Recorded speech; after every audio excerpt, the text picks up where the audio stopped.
Сарын өдрүүдэд Норвег цэгийн сайтын залуус олонний анхаарлын төвд байна. Норвегийн ажилчдын нийт 6 дансаар 9.3 тэрбум төгрөг захин мөрөөдөө тоглоонд эргэлдсэн гэж Хувийн зүйн сайд Алтан гэрэл мэдгдлээ. Цагдаагийн ерөнхий газраас цагдаагийн байгууллагын албан хаагчид Норвег цэгийн пэйжийг ажилуулдаг иргэдийг шалгах ажиллагааг үргэлжлүүлэхдээ хүний эрх зөрчөөгүй, хууль зөрчөөгүй, эрүүдийн шүүгээгүй гэж мэдгдсэн байна.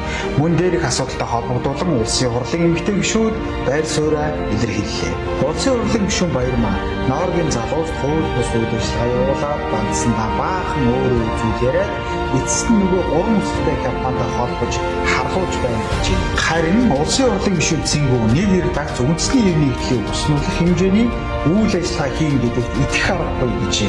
Эцэст нь сэтгүүл зүйн үйл ажиллагаа явуулдаг аливаа нэгэн байгууллага сэтгүүлчдийн эрхтэйгээ нэх хамтран ажиллах ёстой юм. Монголын сэтгүүлчдийн нэгдсэн эрхээс мэдээлэл гаргахдаа дээр хүүдүүдийн талаар цагдаа, прокурор, шүүхийн байгууллагын өдөртгөр хэвлэл мэдээлэл сэтгүүлчдийн төлөөллийг биеэр хүлээн авч уулзсан албан ёсны тайлбар өгөхийг шаардаж байна гэсэн байна.